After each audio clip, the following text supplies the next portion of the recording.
My mic is muted. Oh, there we go. I didn't realize all this time my mic was muted. Terrible, terrible, terrible. Anyway, now you guys can hear me. Thank the Lord for that. We're going to get right into the show here. I'm going to bring on one of the most beautiful women on sports talk, radio, and TV. She is simply known as the Queen. Miss Tree Dolman is in the building. Oh, thank you. Hello. What's up? How are you doing? Well, I would have been doing better if I know my mic was muted. That probably would have helped me a lot. Yeah, sorry, I couldn't tell you. I was waiting for you to bring me on so I could let you know. Say but I have to ask you, are you going to tell us, because you were down at State Farm Arena.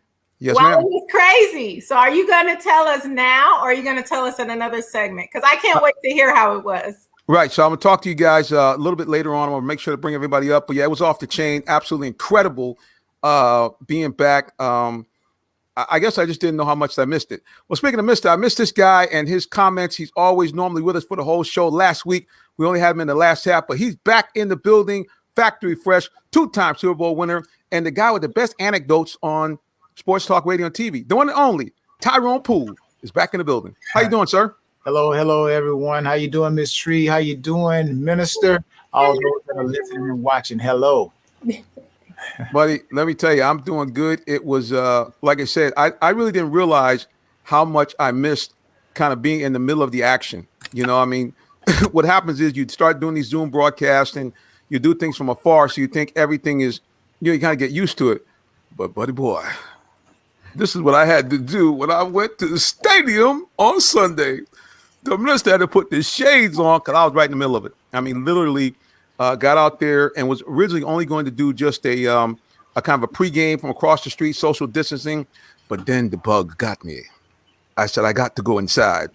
And found some standing room only tickets for the paltry sum of $50. So I said, well, the Lord has provided. And went in, and I got to tell you, Tyrone, you know what it's like. Tree, you know what it's like. Completely different playing in front of a full house. Tyrone, I know you've experienced it, man. I mean, what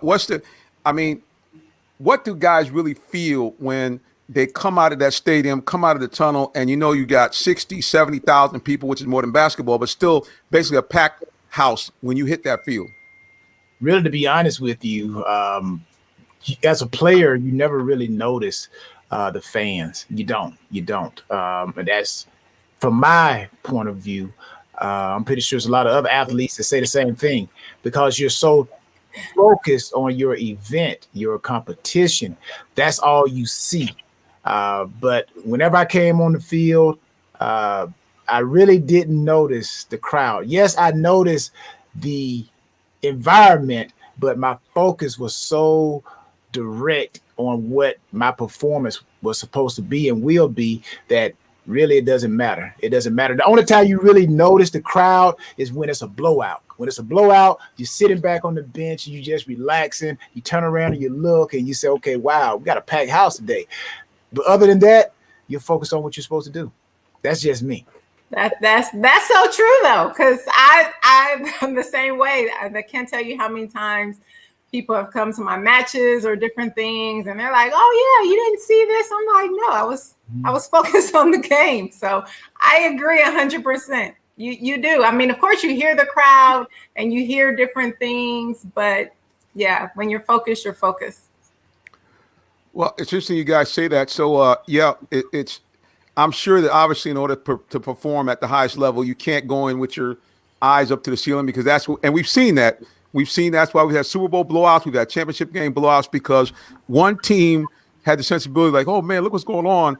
And they just weren't able to, as you guys mentioned, focus on the game. But I will tell you that afterwards, and I'm going to try to see if I can get some of the comments up, most of the Hawks players, they said this: hey, man, we enjoyed having those fans out there because State Farm Arena got crunk. I mean, it was like 2019 in there. I mean, it was just, the fans were rocking. And of course, the Hawks used that fuel to put up a big victory. At one point, they were up by 25 points. And they just very, very impressive. Very, very impressive team. Now, I think there's some sports where you may have an opportunity to sit and notice the crowd, like baseball, basketball, sports where you do have an opportunity to sit down and you look around and you see what's going on. But there are some sports where you have to be focused on what's going on out there on that field because you are the next person up. Yeah, no doubt about that.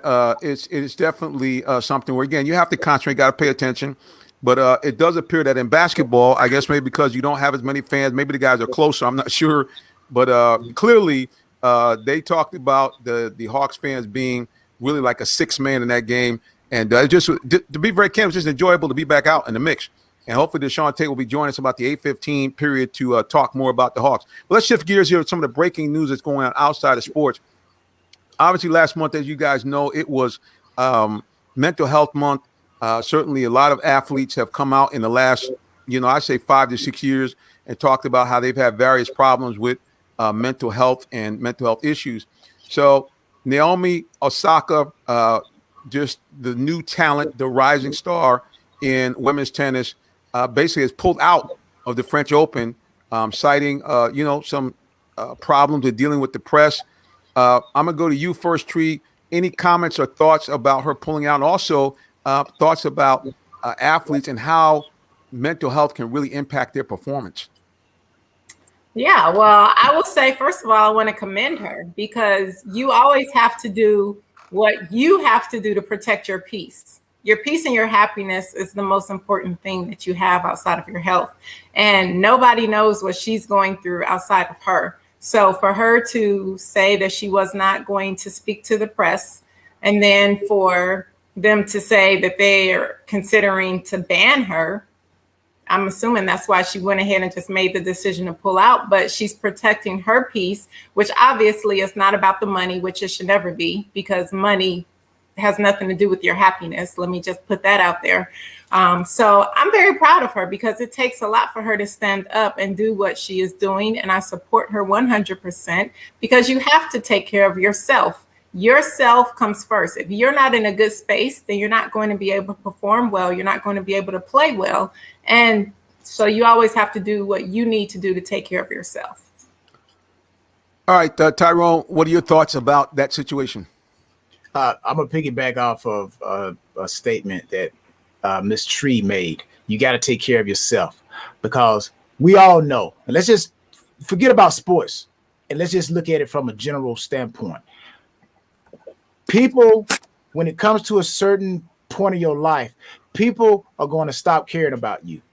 They care about you when you're able to do something for them or they can get something from you. But once it's all said and done, you are the one that have to wake up every morning with whatever it is that you got to deal with. They don't care about it. Let's just be honest about it. People say they care. They don't really care. It's almost like when they say, hello, how you doing? They don't really care about how you doing. It's just a figment of speech. It's just like just saying hello. But if you really want somebody to if they really want to know how you doing, the next time somebody asks you, hello, how you doing? Stop and try to tell them how you doing. And see, they're going to be like, okay, well, thank you. So again, I commend her. And just like Ms. Tree said, you got to take care of yourself. And we all know that in athletic performance or on corporate America, if you're not tuned in mentally, they even do it on your job. They're even starting to tell the workers to go out and exercise. I live in I live very close to a kind of like the environment where it's a lot of corporate offices, and around 12 o'clock every day, I see them out walking. What does that tell you? Even in corporate America, they're telling you to take care of your mental, because if you are not at your best mentally, you can't make this company grow. Now, when it comes to athletes, it's like, I don't know, it's totally different. So that's why I said, let's remove the sports and just look at it for what it is, really. You are impacted by your mentality. And the higher you up on that bar, the more people are going to attack you. This is all about it. You don't see nobody talking about whoever is the number 1,000 tennis player, if they're over 1,000. Everybody wants to talk about the top. And here's another thing. I'll close with this. Negativity sells papers. We all know it. How many of these reporters are out writing about stuff that athletes are doing positive? There's tons of athletes out there doing stuff positive, but you don't hear them writing about it.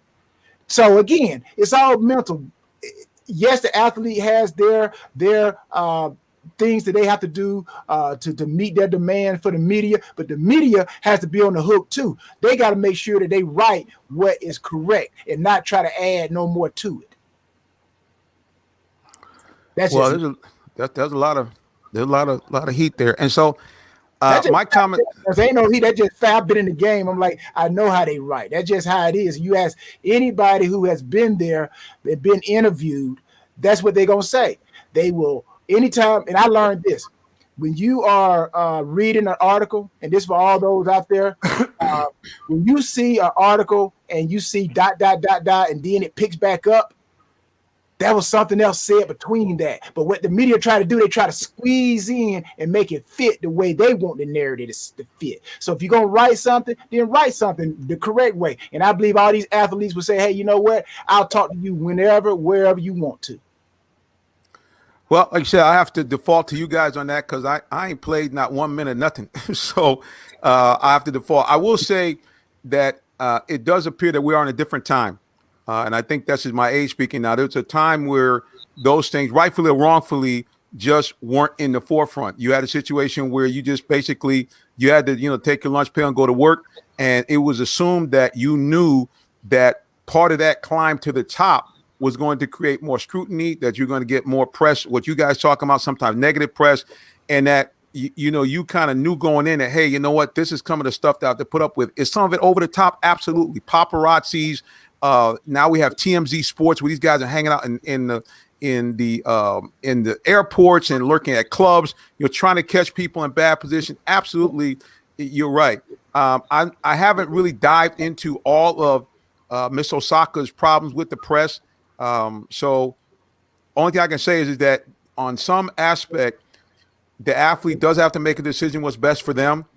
They do have to do something that, again, is going to cause them to live a healthy life. But from what I can see, this being on periphery, it's no joke. And like you mentioned, the higher you climb, the more scrutiny that you're going to have. And I think that in some cases, maybe not in her case, because she might be dealing with some actual severe mental health issues. I mean, that's to some of it's just part of life.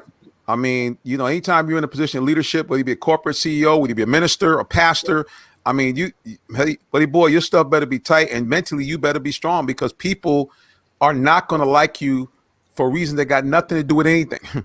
So again, my hope is that it's a situation where she can get this under control, that we can use this as a marketplace for the press to kind of stay on point. But also on the flip side of the coin, that people who are in the game, maybe some of these younger guys, you got to have a little bit thicker skin, because it's gonna come at you hot and furious. All right, guys, if you want to comment, let me know what you think. For those of you out there listening, do you agree with Miss Osaka pulling out from the French Open? Do you think it is a situation where the mental health is really that important? Or do you think that, hey, you know what you're getting into, suck it up, put your lunch pail and go to work? Let me know. Put it in right here in the comments. We'd love to have you. Listen, we got to take a break. Yeah, that's right. We're forced to take a break every now and then. But we'll be back with more of the Real Talk Sports Show. Don't go nowhere, because when we come back, we're going to be talking the Atlanta Hawks balling out. All right, stay tuned. Are you in the market for a new vehicle? Well, check out Allen Vigil Ford Lincoln in Morrow, Georgia. We have one of the largest inventories in our area for both new and pre-owned vehicles, so we're sure to have something for everyone. Family owned and operated since 1982, customer satisfaction is our #1 priority. Come see our full lineup of vehicles and find the one that best fits you. Give us a call today, 678-726-5739, or shop us 24/7 online at allenvigilford.net. The day has arrived. It's time to let more people know about your business. You have the right marketing plan and the messaging in place. But do you have the right messenger? Good advertising and promotions need a professional sound so the message can be clearly understood. Don't leave your brand image to chance. Let our team of voiceover experts at CME lend you a hand. Give us a call at 678-304-8121 to find out how we can partner with you to give your business its voice.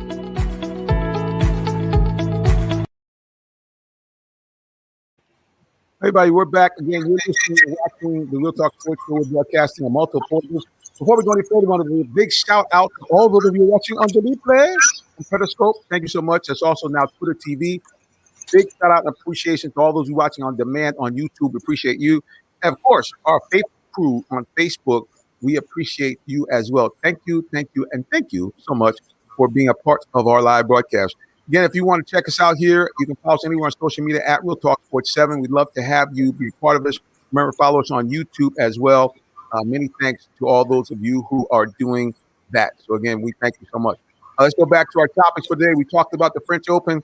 We're going to talk about the Hawks as well. Before we do that, we're waiting for our good buddy Deshaun Tate. I want to just flip the script for just a second. You guys asked me what I felt. So I asked you guys what you think about the idea of the sports stadium being full. And do you think you might find yourselves easing your way into a stadium anytime soon? Tyrone Poole, first, your thoughts. Yes, I actually was at the Hawks game, so I actually was able to take in the atmosphere. And, of course, I have my thoughts about it, which I'm going to give. But yes, I will be in stadiums. I'm not going to be in every game. But I did decide to go into this Hawks game, which I think their protocol should be a little bit more stricter than what it was. But I did venture out and I did go to the game. All right, Miss Dolman, her grin is already big and wide. How about you? I'm just laughing because of Tyrone. So I must say that I did think about going to the game. And I was like, oh, it would be nice to go, but then I'm just not there yet. But as far as them opening the stadiums, I think it's a great thing. Everybody's getting vaccinated. If people feel comfortable with going, then that's what they should do. And I'm loving that the players are really loving the energy, because I know it's a completely different game for basketball players when you're playing and there's no fans in there. And then when you have the fans in the stands that are filling them, especially for the playoffs. So I think that it's a great move for the stadiums and the arenas to do. As long as everybody feels comfortable with doing it, everybody needs to do what's in their comfort level. Yeah, so no doubt Tyrone hit on the head. I was kind of shocked, to be honest with you. I thought they were going to have a little bit more stringent protocol. I thought they were going to be taking your temperature. I thought they'd be having a little questionnaire saying, hey, have you been around anybody with COVID? But they were like that woman that got in that situation one time that went viral. Ain't nobody got time for that. Wow. I mean, they just lined you up and you was in the line, or they tried to do a little bit of social distancing, but hey, they said, we got no time for that. We're in the playoffs. We need that crowd in here. And even inside, there was nobody really monitoring whether you had a mask, didn't have a mask. They kind of looked at you a little bit. But like Tyrone said, and please, those of you at State Farm, don't block me from coming. I'm not trying to insult you. I'm just saying that we thought that things were just a little bit looser than we were expected for the game. But yeah, I think it's great. I think it's great to have everything open. The fact that you can go to stadiums, the Falcons have already announced that they're going full capacities to start the season. Tickets are already on sale, guys. So go to the website and get your tickets right now. So yeah, it's incredible. It's just good. I'm just happy to see people, as they say in Southwest commercial, moving about the cabin. So it's a good thing. But speaking of moving about the cabin, this guy has been moving around the country on every talk show you can think of. He is the number one basketball analyst here for us here in the Southeast. You hear him on 92.9 The Game. You also hear him on Takes, Hoops. I always mess it up. Well, forget about it. He's our own basketball savant. The one and only Deshaun Tate is back in the building. Sir, how might you be? Outstanding, man. Appreciate you guys for having me on, whatnot. And I hate that I'm a little late getting in. But I'm really excited, obviously. I'm sure it doesn't take an Ivy League graduate to figure that out. NBA playoffs, they're on currently as we speak. How about those Atlanta Hawks, the hometown team, and what they've been able to put together so far? I'm just really excited to be here, and I'm thankful that I can be a part of this show and share that you shared the space with me. Well, like I say again, we always like to have you on, man, because you are the basketball, you are a guru. So let's without further ado. All right, what do you think about the Hawks' performance in game number 4 here in Atlanta? Performance was good. I think that's one of the main things is right now you have, when you take a 2-1 lead on a team, despite wherever you may be playing at, a lot of times it ends up going back and and that team that's down ends up cutting that deficit and try to even the series and try and get home court advantage back. And I think that it speaks volume what the Atlanta Hawks has been able to do. One of the biggest difference makers I think that we have seen is that they have a depth that is not easily duplicated. Probably the deepest team that's remaining in the NBA playoffs so far. So those are just some reasons of positivity and optimism.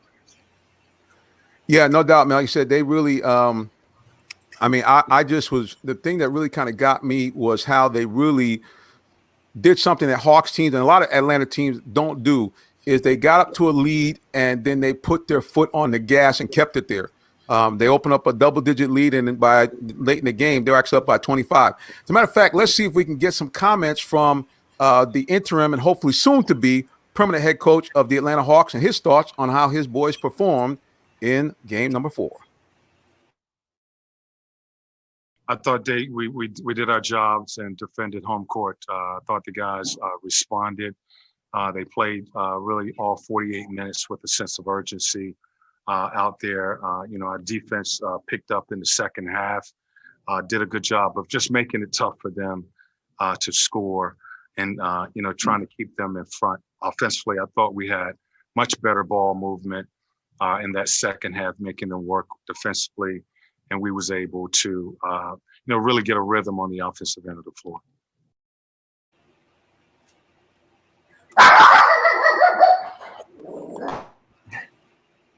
All righty then. Well, evidently, Miss Dolman's young pup there felt that the coach was speaking well. But as you guys heard, Coach really was pleased with his guys' performance, and really. I think you hit on it, Deshaun, that the fact that the depth that this team has makes them a very dangerous team. Tyrone, you know about the importance about next man up you talked about earlier. In this Hawks team, do you think they have the kind of depth that could maybe make this second round very interesting? You know what? I'm just going to be honest. I don't see it. I don't see it. I'm from Georgia, from LaGrange, Georgia. Grew up watching the Hawks and the Braves and the Falcons when they had all that red on, the red helmets, red jerseys. But I also know what it takes to win a championship. And yes, they did what they needed to do to beat the New York Knicks. But as we all know, each round becomes tougher and tougher and tougher. And you're going to need some guys to step up, and step up. You're going to take your game to the next level. So again, maybe they were just doing what they needed to do to beat the Knicks. But the second round, depending on who they play, I think they're going to step their game up a little bit more than what they did this last outing. Well, brother Tyrone don't seem like he's showing too much love at all. I don't know what's up with that. That's just facts. That's just facts. I'm telling you. Each round you got to step your game up. So that's all. That's all I'm saying. You can call it what you want to call it, but it is what it is.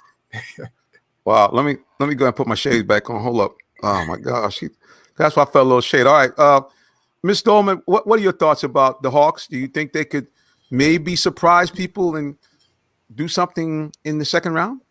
I actually do. I think that the Hawks will surprise a lot of people. One thing that I will say, though, you'll notice that we grabbed a lot of rebounds and we were able to go down and shoot a lot of shots. But in order for us to be successful in the next rounds after this one, we'll have to make more of those shots. Normally, the team is making a lot of the shots. And so, but I do think they are going to shock a lot of people. And I think that they will win the next round of who they will play. And so we'll see. Let's go ahead and shock the world. But I think the Hawks can definitely do it. We have all of the pieces. Hey, Miss Tree, she just said what I said, but she did it in a more political way. She said they're going to make more shots than what they did. So I just went straight on out and said it. Wow, that's how we're going to do it. All right, Deshaun, one more time back to you. What are your thoughts about after watching this team? Is this a team that, first of all, they have to obviously win this first round? And second of all, do you think they can actually possibly do some work against what apparently is going to be the 76ers in round number 2? All right, check this out. So here's the reality. Let's let's educate some folks first. This series with the Knicks is not over with just yet. Sure, they're up 3-1, and the chances of the Knicks coming back to win the series is very unlikely. We all understand that. We did it, okay? They're going back to New York in a very hostile environment. Atmosphere is going to be crazy, raucous crowd. We know that the Knicks don't have really the offensive firepower to keep up with the Atlanta Hawks. But what they do have is the physicality that's expected. Head coach and Nate McMillan, interim coach rather, alluded to some of those things, knowing that this is going to be the toughest game in order to close one out, especially on the road. We know that Clint Capella has been very open, very clear about how the team is going to be willing and ready to match the Knicks' physicality. The Knicks is going to try and play bully ball, clapping in the Hawks' faces, trying to punk those guys a little bit. So if you want to impress me, Atlanta Hawks, go and close them out in 5 games. Do something that people don't necessarily believe that you are going to do. This is also a situation where what the Hawks cannot afford to do is to say, oh, we let up off the gas, off the accelerator a little bit in Game 5 against the Knicks in New York, but we're for sure going to get them at State Farm Arena. Don't start counting those chickens before they hatch, because the reality is the last thing you want is to think that a game is automatically won once you go back to State Farm Arena, and then you don't take them nearly as seriously, like they're just going to lay down for you. Next thing you know, you're going 7 games, and that's going back to New York with all the momentum on top of that. So do what you're supposed to do. Take care of business in 5 games. And this is not necessarily a town or a market, and I don't want to poo-poo on Atlanta, but I want to be honest. We know that they don't necessarily have the reputation of being a sports market that keeps their foot on the throats of the opposition. We know about the Falcons' 28-3 deficit that was cut in the Super Bowl. We know about the Braves last year 3-1 lead that was cut to determine whether they'll go to the World Series with the Los Angeles Dodgers. All of that being said, go and take care of business. And in the event that Joel Embiid, who is arguably a leading candidate for the MVP award, currently injured, if he is not in the rotation and is out for the series coming up next against the Hawks in the event that they both advance, that swings in a positive direction, the pendulum does, for the Atlanta Hawks. So I definitely give them more than a shot. Can I say this with Deshaun? I'm going to elaborate. Just like Deshaun said, this is where all the people who want to find out who the Hawks really are, this is where when you got a 3-1 lead and you can close it out this next game, that's when you close it out. You know you're going to get their best. So you got to come with even more of your best. So this is where we kind of see where the Hawks truly lie. Will they allow the Knicks to get back in it, or will they sense and smell that we're about to win the series and go ahead and close it out and fly on back to Atlanta and be ready to play the next round? So this is where we get ready to see who the Hawks really are. Yeah, so no doubt we're definitely going to see what they have. I mean, so far, and what they showed me in Game 4 is a team that is not afraid for the big lights, a team that understands that you have to put your foot on the pedal to the metal in order to take a victory. So I look for the Hawks to go down to New York and take care of business. All right, we got our good friend H.C. Hardy said Game 5. And, of course, my glasses have fallen somewhere, so I can't even read it. But he basically said Game 5 is going to be a battle. And I think it's just going to be a knockdown drag out. I mean, the coaches talked about it. The players talked about the fact they expected to be a physical, no nonsense, no hard holds barred game. So, okay, what happened? When I was reading H.C. Hardy's comment. Could you read it for me, please? Because I don't have my glasses. He said Knicks will play bull goon ball. But like the rap song by Crime Mob, Atlanta has to knuck if you buck, or Goody Mob, no smoke.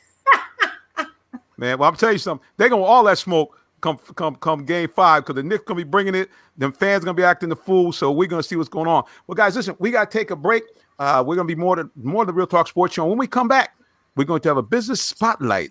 There's some nice stuff going on in Clayton County. And for you to find out, you got to keep it locked right here for more of the Real Talk Sports Show. We'll be back in just a moment. Stay tuned.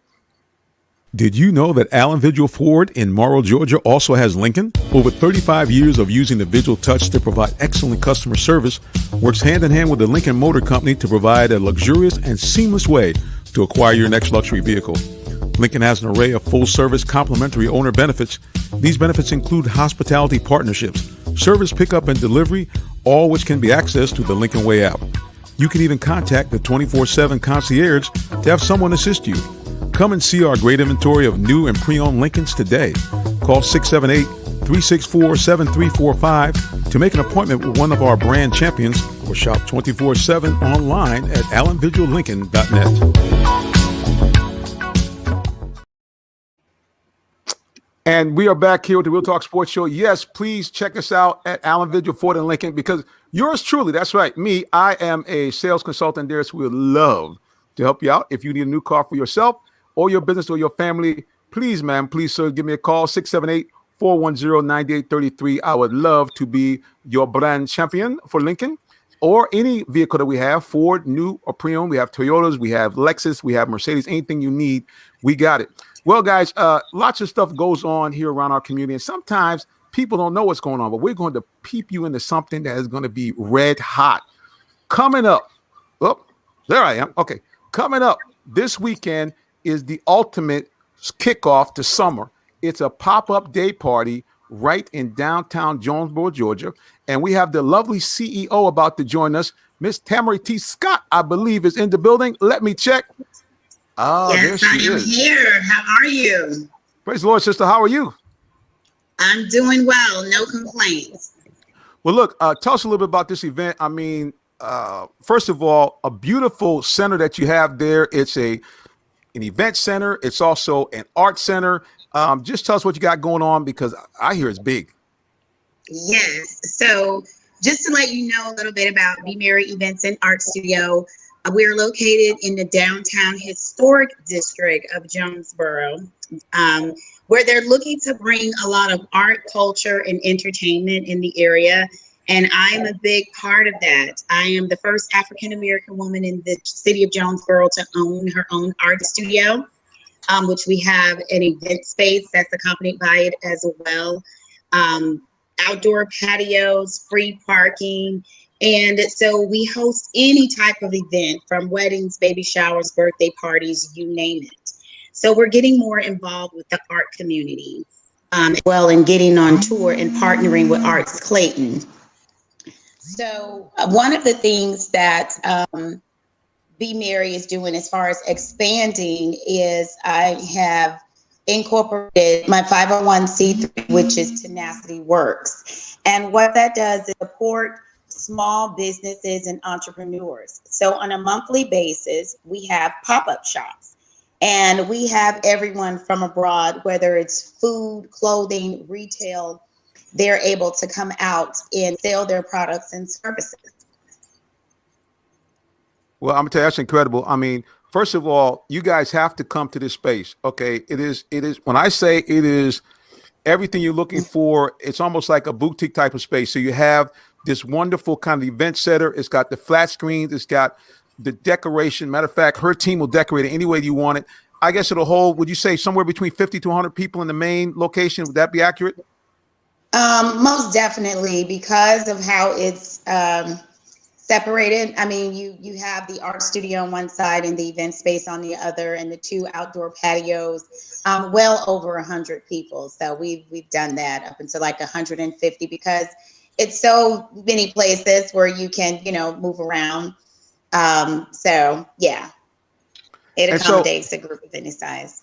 One of the spots, I'm not a smoking man, but out in the patio, you have a lounging area where the gentleman might be able to enjoy a cigar. I'm actually looking for a cigar sponsor to partner with someone to do like a cigar night or something like that on the patios. I think that would be great. Interesting. Well, yes. My cousin has his own cigar brand, Jerome Cigars. So I will definitely reach out and see if he's interested and connect. Most definitely. It's something I would like to incorporate on like a Thursday night. And then, of course, Jonathan, we've talked about our Sunday brunch, gospel brunches. Now you're right up the preacher's alley right there. Yes, ma'am. Yes, ma'am. Yeah, so we're excited about all the things that we're looking to do with you guys, partner. And like I said, the space is just phenomenal, because in that main event space, we are talking about as soon as possibly the end of next month or maybe even the end of this month, actually having kind of our own gospel brunch. We're looking to do some things that are going to be, centered around, contemporary Christian music, gospel music, whatever your flavor is, Christian hip hop, whatever it is. That spot's going to be open and available for you to come on. Or if you just want to have a nice brunch after church, you can come on down and chill out. And we got some other things that we're going to be announcing as time goes on. Food and entertainment as well. So, amen. Good stuff. Now, again, this Saturday, give us the date, time, and place one more time so people will know where they need to be Saturday. So this Saturday, 106 North McDonough Street, Be Merry Events and Art Studio. We will have a plethora of artists there with their paintings, with their art. We have 2 food vendors. Betty Nichols, for those of you that are familiar with her, that had her restaurant down in Stockbridge. We have Chef Leverage. They both will be handling the food. We have DJ GQ and other vendors there with their products and services, from eyelashes to hair to T-shirts to body butters and anything you can name of. We have people there. So come on out and show support to these small businesses and entrepreneurs. And I will be having my Be Merry Margarita on sale at the bar as well for only $5, which everyone loves. So. Well, I would tell you the other thing that is very important when people think about going to events. The cost of the event is free.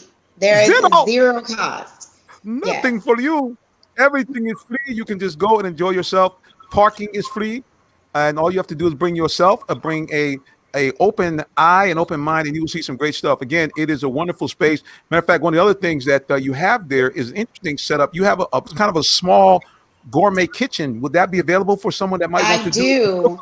So within the venue, we allow people to do private chef experiences for small groups. If you want to do like an intimate dinner, that's available for you to use as well. So when people come on out, of course, the facility will be open for everyone to just come by and do a tour so they can get a chance to see everything that it offers. And then I mentioned free parking. Yes, free parking is always the key. So now you said something about private events. So you're saying if a well-heeled gentleman, for example, wanted to squire a young lady, he could rent out your place by himself? That is true. He can set up a nice dinner in the art studio with the private chef and live entertainment as well, if you like. Well, we'll have to talk about that a little later. Sounds very interesting. Well, again, guys, here one more time. You can see it there. There is the flyer for the event. It's called the Summer Pop-Up Shop Day Party this Saturday coming up June the 5th from 3 p.m. to 7 p.m. WIGO 1570 Atlanta's Incredible Radio will be there on the scene broadcasting. So, hey, it might be your chance to put out a 30-second little quick ad for yourself or your business. Again, that's at the Be Merry Event Center and Arts Center. It is located again right on North McDonough Street in downtown Jonesboro, historic downtown Jonesboro, a beautiful location. And of course, a beautiful CEO to run the whole thing for us, the lovely Miss Tamara T. Scott. Well, listen, how can people follow you on social media? Yes, you can follow me on Instagram at Be Merry. That's BMARI events.com. And the same thing on Facebook, except it's Be Merry Events. And all of my information is there. Website as well. So I'm pretty easy to get a hold to. For those of you that like to dial by phone, the number is 678-978-7855. And we're looking forward to everyone coming out. It's a day party. We're going to have a great time, rain or shine. We want you guys to be there. That's right. Come on in. We will practice social distancing, and you will see, again, this is a marvelous location. Great things we look to bring you guys coming up in the second half of 2021 because we're coming out of that COVID, baby. We appreciate you. Yes, we are. Tamara, listen, we appreciate you so much, and we thank you for joining us. Now, look, you don't be no stranger to the show now. You got to come back. Oh, no. Well, we'll be networking soon anyway because we're going to have Great Scott Productions over at Be Merry Events and Art Studio as well. We're expanding to become a production studio. So we'll do another show for that to specifically talk about that. What? Once again, the Real Talk Sports Show with breaking news. Well, ladies and gentlemen, I got to tell you, I thank Miss Tamara T. Scott because she is blonde ambition embodied. Listen, we appreciate you, and we look forward to having you. That is a good one. Hey, it's the truth. There you go, right there. That's blonde ambition, boys and girls. If you ain't seen it before, thank you guys so much, and I appreciate your time. Look, have a blessed one, and like I said, we look forward to having you back again real soon. Okay, take care. Bye-bye. Yeah, guys, so that great stuff happening down there on the south side. You know, one of the things that that we go through living down here south of I-20 is people always like, well, we got to go to Buckhead, we got to go to Atlanta, we got to go to the north side. Well, not anymore. Thanks to Miss Tamara, we got our own spot right down in the middle of it. So again, hopefully you guys can come out. Love to have you take a grand tour there. There's a lot of great stuff that's going on there. I'll pop it up on the screen one more time. It is the summer pop-up shop and day party.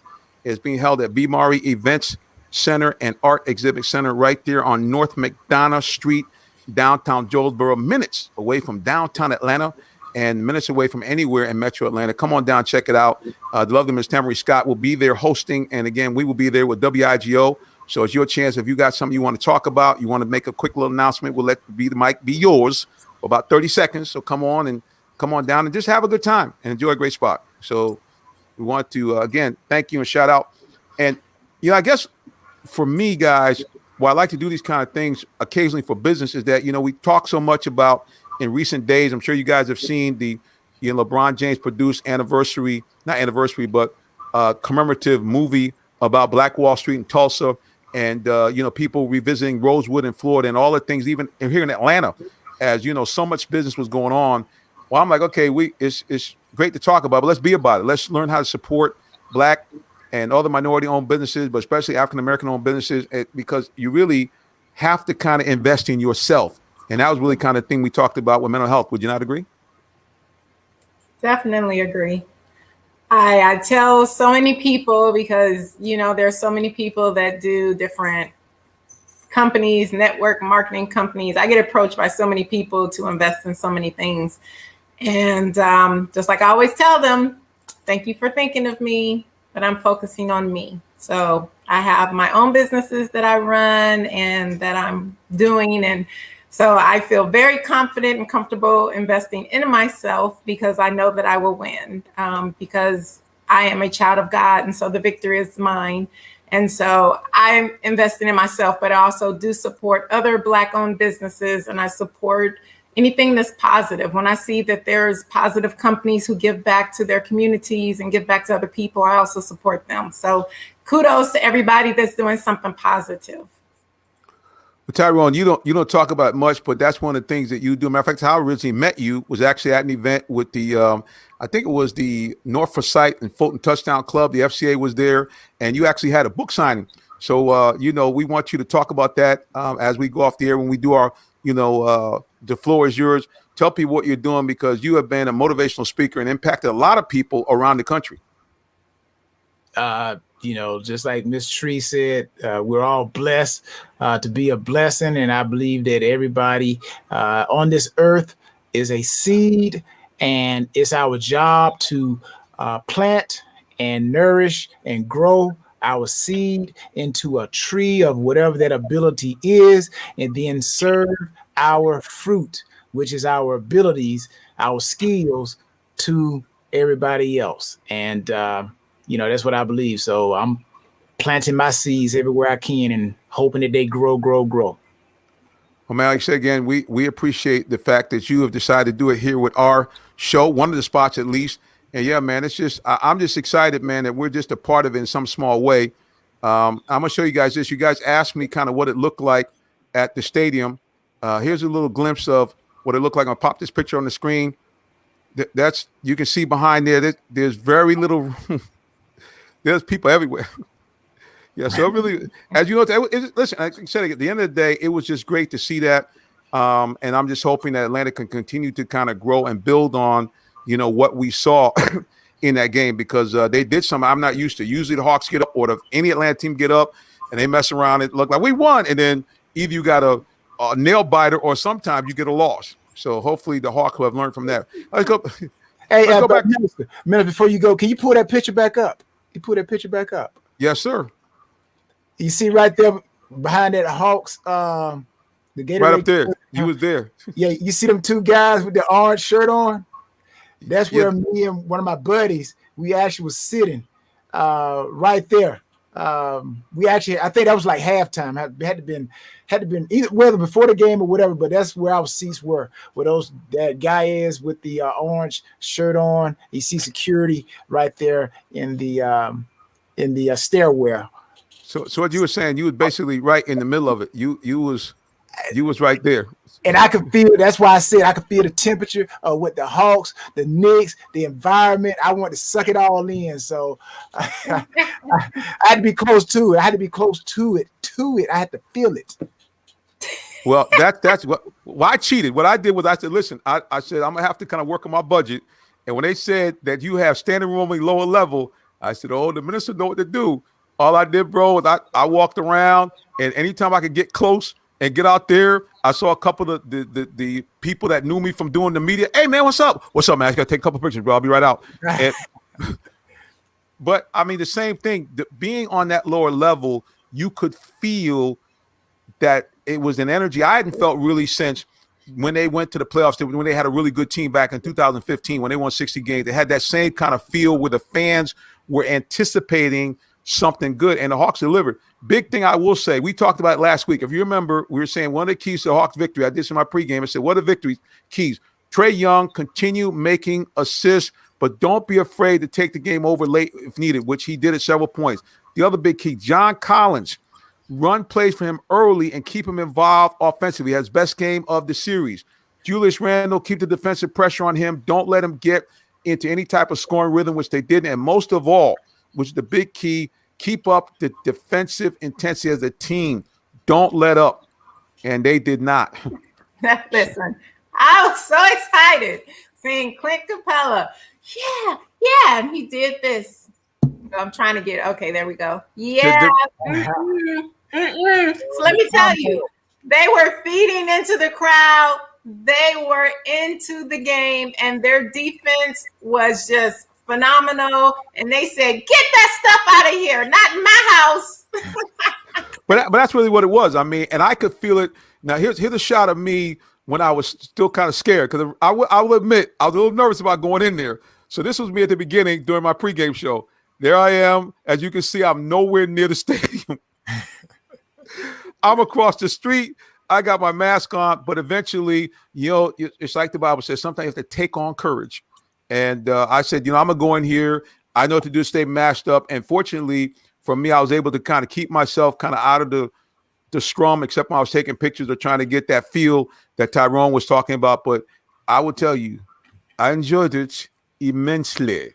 It was good to be back out in the middle of the situation. So again, we're excited about that, and we hope to do some things with the show. Yeah, as we go further in the year, I know that everybody's schedule is kind of compressed, but I'm hoping at some point in time we can do a live broadcast. One of the spots I'm looking to do it from is the B. Murray Event Center. I have some spots up on the north side close to you guys that we're looking at as well. So hopefully, man, if things ease up a little bit more, Real Talk Sports will be at a location near you. All right. Yeah, come on in. Looking at that picture that you posted, and you see how it says Atlanta in the front. So I heard one of the announcers the other day where he said, it was when it was lit up in red. Actually, it was at the game. And he said, I never realized that spelled Atlanta. And I laughed because I can't tell you how many years I have been living in Atlanta before I finally noticed it one day. And I said, wow, I never knew that said Atlanta. So I was happy that I wasn't the only one that didn't know it time they looked at it. So. I gotta put my. But I think it's awesome that they did that. I gotta tell the truth and shame the devil. It took me about a good 4 or 5 years, and I tell you what did it. Somebody took one of those like drone pictures, and I watched it, and I said ATL. I said, that spells Atlanta. I said, what the? I said, that's something. I said, reading is fundamental. I said, doggone it, that spells Atlanta. But yeah, it took me a couple of years, and took that drone photo with the guy, and he went by, and I said, ATL. I said, oh man, look at that. This whole time, so yeah, don't feel bad. I was the same way. Now I know Mr. Tyrone Poole. He was on it right after rip. He knew it said Atlanta, but yeah, we kind of slow, bro. I'm sorry. Yeah, I got it. What can I say? It's just that's the way to go. All right, everybody, listen. Don't go anywhere because you know we're talking next. We always close out our broadcast with football, football, football. In order for you to really drink all that in, you have to keep it locked right here on the Real Talk Sports Show as we broadcast to you on everywhere we can. All right, keep it locked right here for more.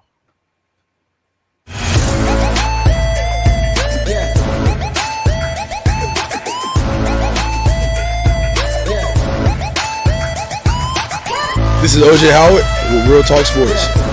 What's up, guys? This is Tim Tebow. You're listening to Real Talk Sports. This is Charles Woodson. Let me grab the mic. You ready? This is Charles Woodson with Real Talk Sports. Hey, it's your boy JB Smooth with Real Talk Sports.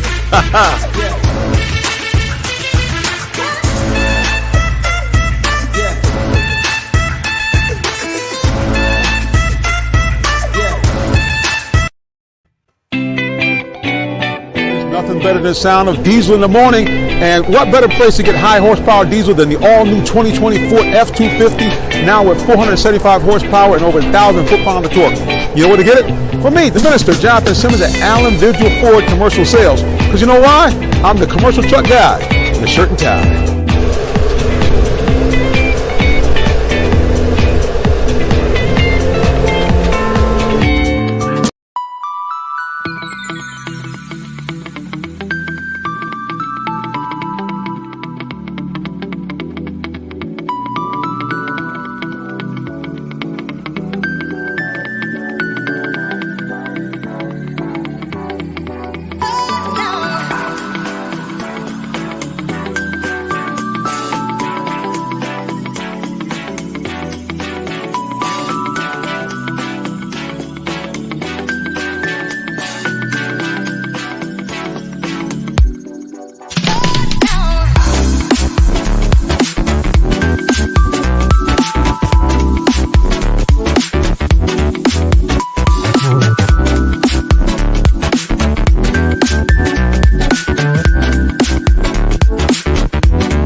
All right, so that's our new intro, outro, hype video. I want to do something a little different starting the second half of the year. So I hope you people out there watching enjoy the new Real Talk Sports Show, little promo intro. Let's go back to social media. It is buzzing with our good buddies. And I have now found my glasses so I can read. Let's put them on, please. Here we go. Oh, there's a beautiful world out there. Our good friend, Mr. Hardy, it looks like he wanted to tease the Queen. He said, it's like someone saying they didn't know Detroit had a football team. Oh, no, Oh, you snap. didn't. Yes, he did. Oh, no, you did not. Ouch. Right. Ouch. All right, so we got some breaking news from one of our good friends of the show. Breaking news from our good man, affiliate man from Periscope, now Todd on YouTube. He is saying that the announcement has been made. It's breaking on the press that the Julio Jones has been traded to the Tennessee Titans. So we're going to check that out. But it looks like he's going to the Titans. Ironically, that's where our new head coach came from. And Mr. Hardy said that he had to do it. He couldn't resist. So, all right, we were going to talk about Julio. That's okay. That's okay. I love my Lions anyway.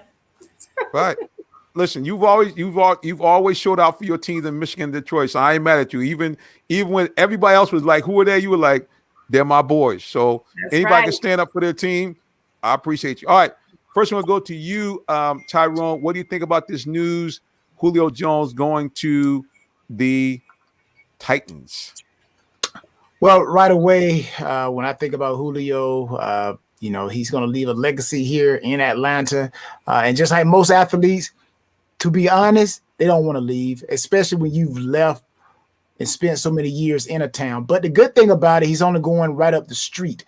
So he still, whatever he has here in Atlanta, he'll be able to come back during the off season, actually come down in a day and go right back to Tennessee, Nashville. So, but as far as Tennessee, I think it's going to be a very, very big pickup for them with Julio and Brown. I'm like, they got a running game that won't stop. So now, if you try to put 8 in the box to stop Henry, then you got Julio and you got Brown on the outside. It's almost like pick your poison with that Tennessee offense now. As far as with Atlanta, I know Matt Ryan is going to miss him. Ridley has to step up. He's the number one receiver now. Now let's see how Ridley actually plays when he is the guy being doubled. He is the guy that's being taken out of the game plan. Who's going to step up and be that Calvin Ridley now, as Julio was that guy they were doubling. Calvin Ridley stepped up. Now Calvin Ridley's going to be doubled. Who's the guy going to step up and be that guy that Matt Ryan can go to? So it's going to be very interesting to see how this offense adapts with Julio gone. All right, Tree, what do you think about the fact now? I'm on Google now. They're still not officially announcing it, but they are saying that the Titans are going to put together a package with a second round pick and possibly some players. So what do you think about the idea of Julio possibly ending up with the Titans? I agree with everything that Tyrone said. And I think for the Titans, it's a great pick. For Julio, it's still just so shocking that he's leaving. We all know how much he really wanted to stay here in Atlanta at first, but obviously things have changed. But I do think for him going to the Tennessee Titans, I think that is a good fit for him. I think that it will definitely help their offense. And I think it will definitely help them go further than they went this past season as well.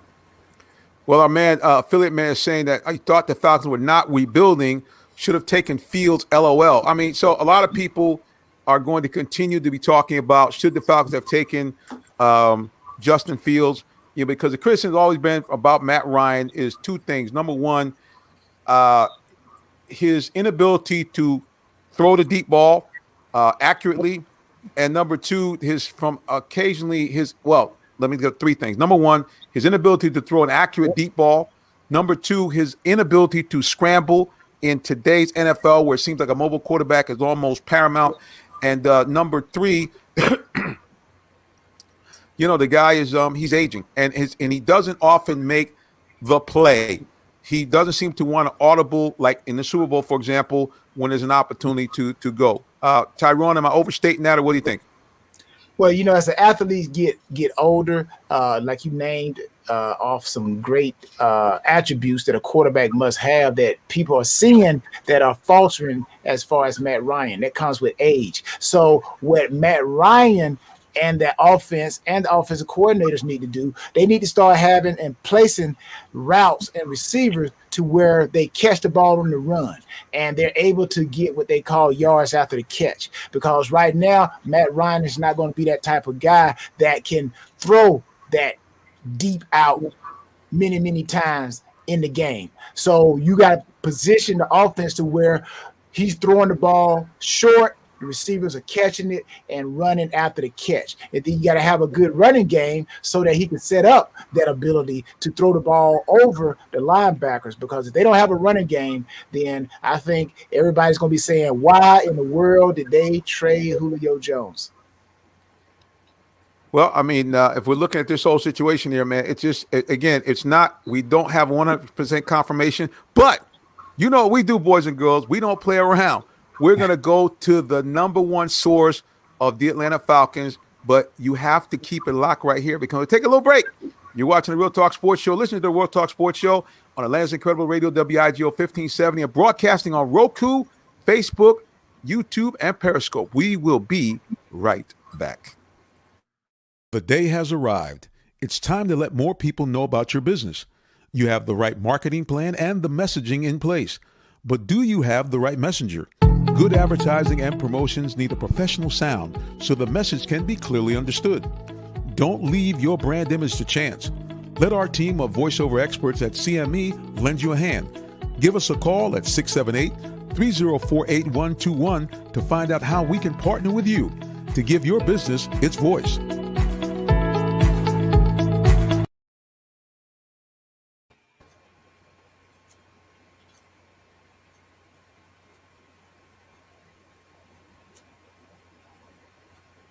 Miss Tamari from B. Murray Event Center. You can see right there, I have it up on the screen. The summer pop-up day party coming up this Saturday, 3 p.m. to 7 p.m.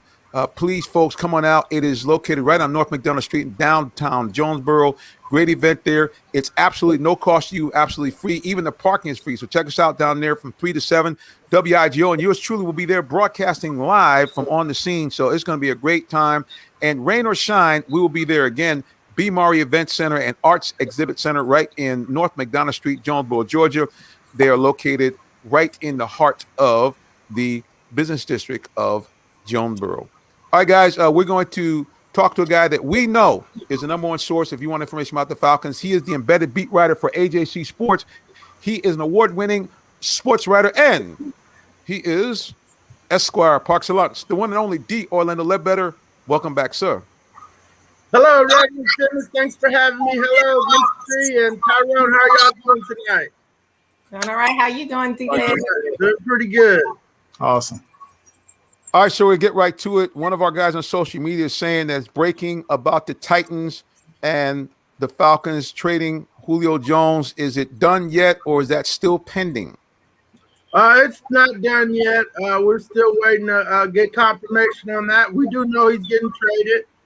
Tennessee, New England, and Seattle are the finalists right now, as we have been reporting, and that's in the paper right now. So yeah, we're just on standby, waiting for notifications about that, about a deal getting done with an NFL team. Is there any shot that Julio could come back? 'Cause I saw an interesting article that popped up on, I think it was Yahoo News, about Julio's people going after Fox Sports, quote unquote, almost like he was ambushed. Was that any possibility of an open door of Julio coming back, or is that just smoke? Yeah, I haven't heard that, but no, we're too far down the road here. This wasn't a thing where they came in and, they laid out their plan and he didn't like them. Julio's checked out. He's big gone. He quit kind of last year. I hadn't seen a hamstring take somebody out for a year, but it did for him last year. He's been upset. We need to hear this from Julio. We don't know if it's the Super Bowl, Matt Ryan getting a $150 million contract, his contract being surpassed by other wide receivers, because the Falcons did everything right by him. So there's no reason for him to be upset with the organization. But yet and still he goes in and asks for a trade, says he wants to win now. I hadn't heard any acrimony about Fox Sports and Shannon Sharp's show. I mean, Julio and Shannon are savvy enough to know that, hey, you might be, whoever you talk to is going to probably be on air. And, I know they know each other and go to the barbershop here in Atlanta. And they might even have the thing set up like that. So it's it was just a public acknowledgement that he wanted to be traded. The team knew about it in March. They've been shopping him for 2 months, and we should be hearing something here real soon on the transaction. Yeah, so like you said, it just and that's what kind of shocked me. And I thought to myself, it was something that, based on the timeline we're hearing now, that, like you said, Julio had asked for this months ago, and this was, it been in the works. But like I said, all of a sudden I started seeing this stuff. It's on Google talking about, hey, this was unplanned, and Julio's people. It says here, Shannon Sharp's cold call to Julio Jones created a hot mess. So I just thought to myself, was this something where now all of a sudden the Falcons might have an opportunity to keep Julio in the fold? But you're telling us they don't have the money. Forget about it, huh? Oh, no, they have the money. He wants to go. Last thing the new coach wants is a disgruntled guy in his locker room. So, they weren't real happy with his practice schedule. And, the team they inherited, the brotherhood, and so forth, they got to change the culture. And, one of the things was, some of them were entitled to not practice. And, that goes back to Coach Smith and his over 30 club. The new coaches want to come in. They want everybody practice. And so, that could be a part of this too. So, Julio maybe practice 1 day a week for, most of the season. So, it's going to be, we're at the end of this marriage. It's kind of like when Dimitrov and Coach Smith came in, And the first thing they did was trade D'Angelo Hall. Same thing. You're not on the ship, then we're gonna trade you. Yeah, it seems like it, man. Let's go to social media here. H.G. Hardy said, we'll open up the playbook since Tennessee's a run-first offense, and now defenses have to get out of the box and cover those wideouts as well as, more play-action fake. All right, let me go to you, Tyrone. What do you think? First of all, let's look at it from the Tennessee point of view. Obviously, it's a no-brainer, a good move for Tennessee, but what do you think this is going to do to change their offense? You know what? Tannehill, he's the new Trent Dilfer now. All he got to do is just make sure he don't mess it up. I was like, they got everything they need on offense. And defense, they are pretty doggone good as well. So Tennessee, they just gave themselves another niche, another knot, so to speak, in their belt. And as far as Atlanta, right now, teams already saying Matt Ryan can't beat us with the deep ball. So just like anybody, basketball, if you got a guy who can only dribble to his right side, you go play him heavy to his right side. Force him to beat you going to a spot that he can't beat you, which is his left. Same thing I think will happen with the Falcons offense. Matt Ryan can't throw the ball deep. Do they have receivers that can get deep? If they don't, we're going to play a lot of underneath coverage and make them beat us over the top. So we're going to stop the run and stop the short game. Well, going to social media, H.C. Hardy says that now the pressure is on Matt Ryan to perform and lead. Hashtag accountability. Well, I mean, Tree, what do you think about this transitioning move? I know you said you liked it. Do you think Julio can be the Julio of old up in Tennessee? The Julio of old up in Tennessee? Of old, yeah. You think he still got enough juice in the tank? Well, why are we just giving them to Tennessee? I was just about to say that, D-Lad. Thank you. So, like D-Lad said, he could go to Seattle, he could go to New England, but wherever he does go, I do think that he still has enough in the tank to perform at a very high level, and so I do think that he will be successful, with whichever team that he does go to, and we'll see if it's Tennessee or if it's New England or Seattle. I think all three are good options for him. All right, D-Led. All right, so what do you think realistically the Falcons can get? What's the maximum package you think they'll be able to get in a Julio Jones trade from any team? Yeah, second round pick is what sounds like the best case scenario. They are reportedly won. About the only team out there with the one is the Eagles. They have a conditional one that's a second round pick based on how Carson Wentz plays in Indianapolis. So they got a one, but I don't know if Julio wants to go to the Eagles. The Eagles aren't on my list of 11 teams with salary cap space. San Francisco's got space, but no draft picks. Tennessee's got picks, but no money. Seattle's got picks, but no money. So of the 11 teams with salary cap space to take on Julio, you got the Patriots and as the leader. So that's where we're at right now, heading into June the 2nd. All right, so here's the whole thing. When you look at these trades, I mean, you've been there, done that. You've seen it. It really all gets down to not so much the value you get, but do you make it a value pick? I mean, because if you get a second round pick and you pick a bust, it really doesn't matter. I mean, that's really the key for this. Whatever kind of deal they make, is imperative that these guys, this pick is one that we don't say later, doggone it, we didn't get anything for Julio. Yeah, that could certainly happen here, but you got weigh the benefits of Julio disgruntled in our locker rooms, gonna throw the whole foundation of what we're trying to build out. So he kind of already has diminished his value. They're in a bad spot. The only way to get this value back up is to hold him. You have him under contract, and you're like, okay. Seattle's playing and somebody gets hurt, or somebody gets hurt in the exhibition season. Now, they need a receiver. And you could just go back a couple years where Jay Cutler was retired, and the Miami quarterback got hurt, and so they gave him $10 million to come out of retirement. So, stuff happens. People might not want to give up a first right now, but if they think they are a playoff team and the receiver goes down, maybe his value goes back up.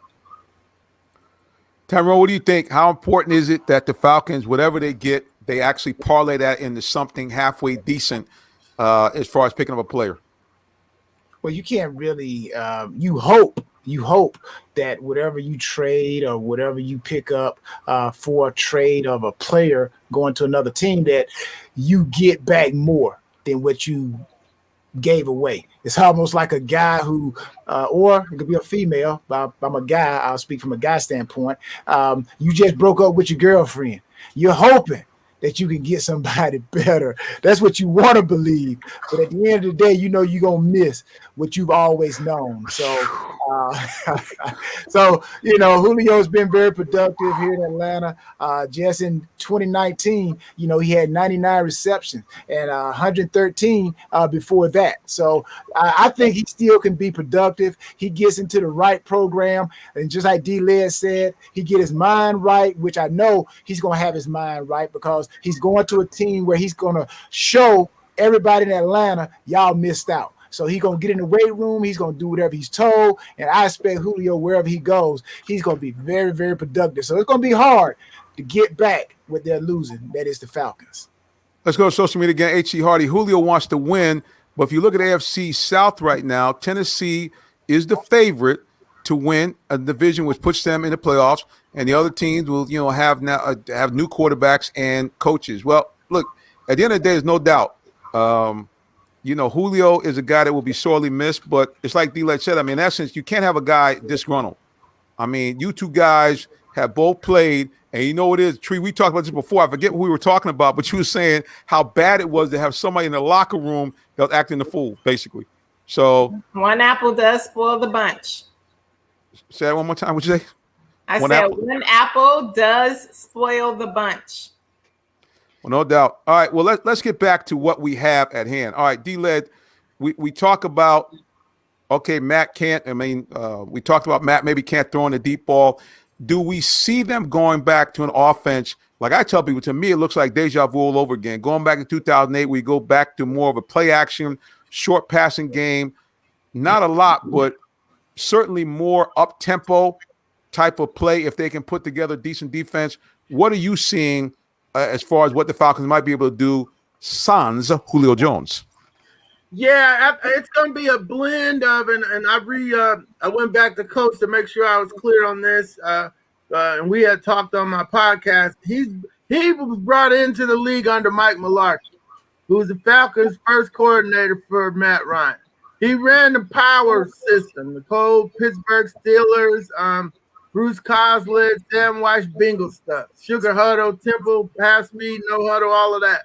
And then they blended that with the West Coast offense. So inside, outside zone, which was what we saw here with Kyle Shanahan, and the blend of the power, especially in the red zone. So on the passing part of it's going to be the play action stuff off of that. The rollouts, the bootlegs are back, whether Matt Ryan likes them or not. He's got to run them as part of the package. And, maybe we'll see the tight end come underneath and get wide open like he was doing it with Shanahan. A lot of crossers, and some check downs on the opposite side, opposite of the play side. Where, if it's stuff the player's just shot, he can come over here to his check down. So that's what I'm expecting to see. A blend of malarkey with the West Coast offense. All right. Tyrone, talk to us a little bit about, you've obviously played defensive back, looking at a guy like a Kyle Pitts, and now looking at the fact that the Falcons might be able to run out, two potent tight ends that can catch the ball. How difficult is that for teams to defend? But with the athletic ability of linebackers and just players overall, it's not like back in the day where the linebackers were just strictly run stopping guys. They have linebackers now, middle linebackers, that are just as agile. It reminds me of Laverne Kirkland, a big middle linebacker back in the day for the Pittsburgh Steelers. Even though he was big, Laverne Kirkland was agile. And I think you see a lot of linebackers that are agile this day and age. So I don't think it's going to be overpowering situation where Pitts is just going to run away from people.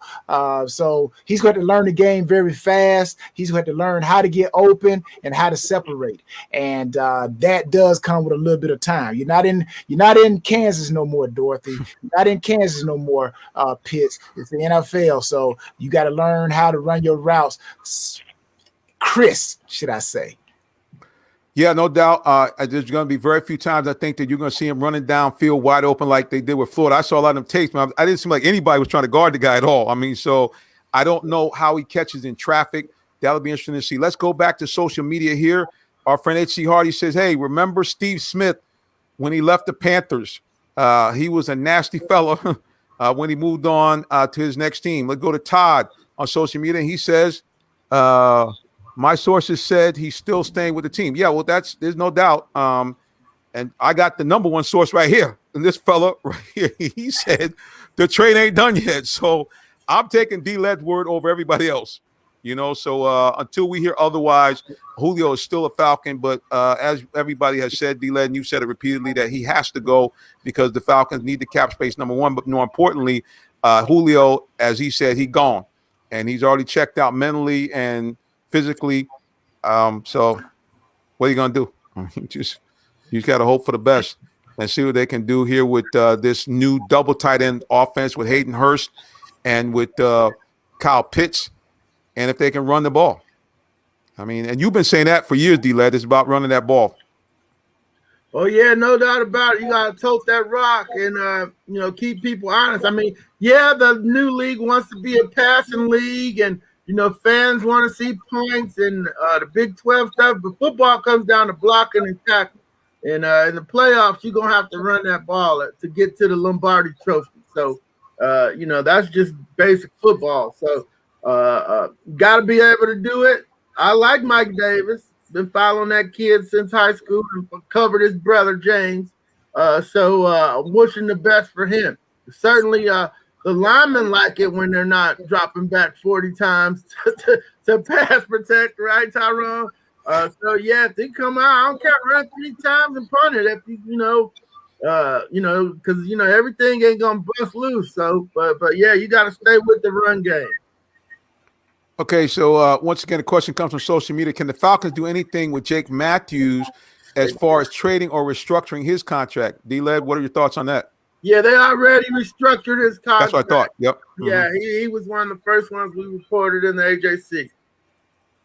So there's the answer to that. So, yeah, I mean, look, at the end of the day, it's really going to get down to, can they control the ball? Like I said, I go back to the statement I've said several times. Can they go back to the way they played in that 4 years from 2008 to 2012 where they were a bit better defensively? Of course, they had a stud in the Predator. Yeah. John Abraham, you had actually got to actually put some heat on the pass play. And had it not been for his injury, who knows how far the Falcons would have went in that year where they lost to Frisco. So do you think that Dante Fowler can give us anything more than what we have seen thus far, especially since I guess they re-upped him in his contract? Well, I'm a little disappointed he's not at the OTAs working out. I mean, it's voluntary. But, I mean, after they gave you $45 million, I think the least you could do is show up to the OTAs. They're trying to put him in that outside linebacker spot that he played in L.A. With Aaron Donald. But everybody's like, y'all know he got them sacks because Aaron Donald was chasing the sacks to him. So maybe he can get the sack. Maybe Grady can chase some sacks to him, Grady wanted to get paid like Aaron Donald, so hey, be Aaron Donald, chase some sacks out the Fowler. So that's the hope. But I'm like I said, a little bit disappointed. Some people need to be at OTA, some people did not. He was on my list of people that need to be there, along with Matt Hennessy. Yeah, no doubt. So I know that Tree is very excited every time we start talking about defense. You see that big grin get on her face because she is a defensive-orientated woman. If the Falcons can get anything off that defense, do they have a shot to be a 500 team, Tree, or maybe even sneak into the playoffs? What do you think? Sneaking to the playoffs is a bit much. But I do think that if we can definitely make some big changes on defense, then yes, because championships and games are won with defense. And if anybody doesn't believe that, all you have to do is look at Super Bowl 55. Defense is really what made the difference in that game. And so if the Falcons can all of a sudden switch it around and have a great defense, yeah, they will shock a lot of teams. And I do think that they can be 500 or slightly better. All right, I'm going to go to social media, and I'm going to ask you the question, Tyrone. Let's go here. H.C. Hardy says, same way Bierman got those sacks when John Abraham was there, but when he left, somebody got exposed. Oh, man, Mr. Hardy throwing some shade today. I'm going to put my shades back on. All right, so now let me ask you a question, Tyrone. They talk about also this new defense playing from back to front. As a defensive back, what does that mean when the team is trying to play from back to front? Now, we need to change that. Defense play from front to back. You start with that D line that's able to stop the run and put heat on that quarterback, and you can put anybody in the secondary, and they can become an all-star because they don't have to cover for long. But if you start in the back trying to work towards the front, now that may work in the movies. You come and think of the end of the movie first, and then work to the front. But in football, it starts with the front. Just like D-Led said, it starts on offense. You win championship by running the ball, and you win championships on defense by stopping the run. So it starts with that front. So if you don't have that front in place, I don't care. You can have four Deion Sanders in the backfield. Deion on the left, Deion Sanders on the right, Deion Sanders at safety, and Strong. I don't know about Strong safety now. Now I ain't gonna Deion like that. Deion to tackle. He would tackle. Yeah, I don't think he's still gonna win, but it starts with that front. So maybe that's what they're saying. Well, I mean, looking at this team, speaking of the front, okay, D-Led, you mentioned the fact that Grady, trying to get up some way where you can maybe get close to double digits in sack. What do you think about Tyler Davidson and some of the other picks? Are there anybody in there that can really get this pass rush at least up to being average? Tyler's a run stuffer. I'm hoping the kid from Notre Dame can get after the passer, but he looks a little light right now. So I'm not.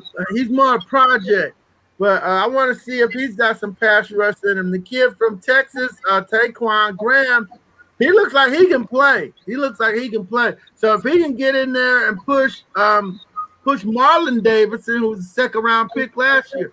If he did nothing last year. I want to see him do something. I mean, give me a tackle. Get a sack, bat a ball down, do something. We want to see you do something. He's second-round pick.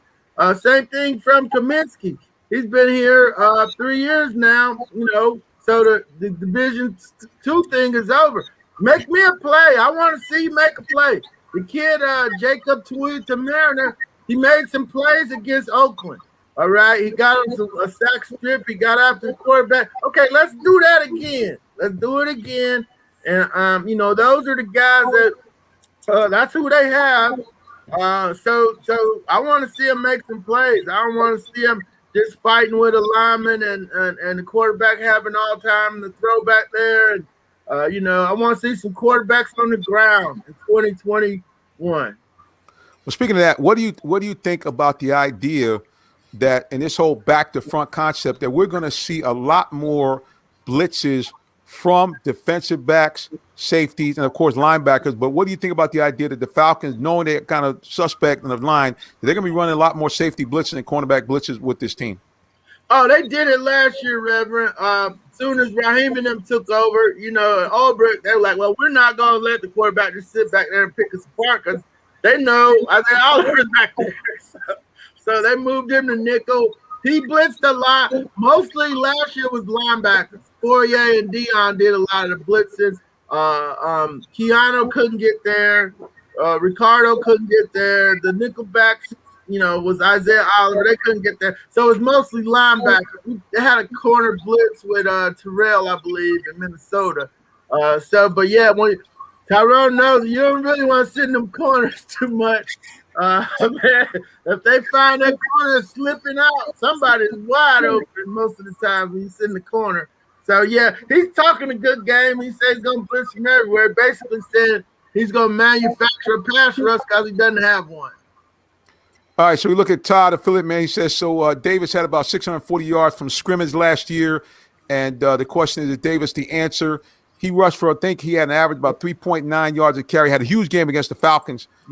So we'll see. H.C. Hardy, as we wrap it up here, he says, "Preach, you can have a star secondary, but if you consist of 4 Rudies, it ain't gonna work, son." Dang, y'all, man. I can't do it. I gotta put my shades back on because so much.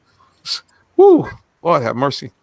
All right, so it's gonna evidently, unless the Falcons can find some kind of pass rush, y'all are telling me it could be a long season for Atlanta Falcons. And here's something else to think about too. If you see a team blitzing a lot, just like D-Led said, that means that they front 4 is not getting the job done. So they got to blitz. So that's what you don't want to see. You want to play like the New York Giants back with 2008, 2000. They just rushed 4 people. Strahan, Tuck, and Osi Manure. Everybody else, they drop back in zone. That's the type of front 4 you want. And if they did blitz, the quarterback was getting sacked. But if you got a team always blitzing, they blitz a heavy lot. That means, and then they run a 4-3 on top of that. Now 3-4, that's a different type of scheme. But a 4-3, and you actually are blitzing a lot, then that means that your front 4 is not getting the job done. Well, I think that's going to wrap it up, boys and girls. We're at that time. Well, we like to do it each and every time we end our broadcast. We want to make sure that all of our guests and our co-hosts are able to let you guys know what's going on. Before I did, I'm going to go to social media one more time, make sure we didn't miss anything. And we did not. Okay, so we're going to go first to Esquire par excellence, D. Orlando Ledbetter. The floor is yours. Thanks, Reverend. Yeah, Mike Davis was over 1,000 yards running and passing from. That's what I thought. Last year, yeah. So, but thanks, Reverend, for having me once again on Real Talk Sports. I really appreciate it. And of course, you can find my work on AJC.com. And please follow me on Twitter at DOrlandoAJC. Thank you for having me. And there he is, guys. Also, you can find him on Instagram as well at DOrlandoLed. D-Led, we appreciate you, man. And we look forward to having you back again real soon. Thank you. Out there. Peace. All right. 2-time Super Bowl winner, defensive back coach for Clark Atlanta University, motivational speaker, Mr. Tyrone Poole. The floor is yours. Uh-oh. Oh, let's go back here. There he is. All right. The floor is yours. That's like There's a David Copperfield there, man. Right back. But you can follow me. I can't even talk now. But you can follow me at Tyrone Poole 38 on all social medias. The Tyrone Poole 38 Foundation would love your support. You can follow me there, Tyrone Poole 38 Foundation. Always an honor, Minister, to be on Real Talk. Always an honor to be with you too, Miss Tree. Unless you got me cracking up at the end and I can't. Yeah, I didn't mean to do Copfield on you, brother. So we appreciate you. All right, until next time, God bless. Tyrone Poole, he comes and goes. Amen. Oh, that was hilarious. Oh my God. All right, the Queen, Tree Dolman, the floor is yours. Hello, everyone. First of all, I want to thank everyone who purchased one of the Go Great bracelets for our Go Great bracelet fundraiser. If you did not get to purchase one in May, don't worry. You still can purchase some because the fundraiser will go throughout the year. But I was just trying to reach a quota for the month of May. And you can find me on social media, all social media at It's Latresa and at Ms. America International 2020. There it is, boys. We had it up on the screen, too. Didn't that look nice in that purple? I love the purple. Thank you. We'll get one more time. There we go. Bam! There you go. Yeah. All right, guys. Yours truly, the minister here. You know how to reach me. You can find me anywhere on social media. My personal social media is at Minister J Sim. You can check me out there. We try to do something inspirational each and every day. There it is right there. You also, if you needed me for something, prayer or anything at all, you can give me a call, 678-410-9833. We would love to be in contact with you as well. Listen, man, you know how it is. We're going to have to ask you guys, do you have a relationship with the Lord? If you don't, please, man, please, sir, get to know Jesus Christ today. Why? Because he loves you. He loves you more than your mom, than your auntie, than grandmama and them, your bae, your boo, your BFF, ride and die partner. He's the one, because he created you and he did the ultimate. He died for you. That's right. That he died so that your sins would be forgiven, both past, present, and future. And you know what that means? If you, in fact, confess your sins and believe in Jesus Christ as your personal savior, two great things happen. Number one, you become a citizen of heaven. And number two, you become an adopted child of God with all the rights therein. That means that you have the ability to go to God in prayer directly yourself. And you get a chance to have a life well lived here on the earth. Not problem-free, but well lived. But last of all, when you die, you get to go to that lovely place called heaven, where there's no pandemic, no protest, no bad people, no pain. You never get old, never gets dark, because the Lord himself is the light of the world and the light of heaven. And number two, you avoid that nasty place called hell, where all them things I mentioned are not in heaven, they're in hell. So I don't know about you, but I like option number one versus option number two. All right, guys, we're going to close out with social media before we go home. Let's go here. Do social media one last time before we exit the premises. We're going to go here to number one. Mr. Todd, he says, man, Mr. Hardy is on it tonight. And number two, last but not least, he says, so what will the Falcons record be this year? Well, I think Tree said they might get to 500. I'm going to go out on a limb and call them at 10-7. That's right. I think the Falcons will go double digits. How you like me now? All right, everybody, until the next time, God bless you. Have a great night. So long.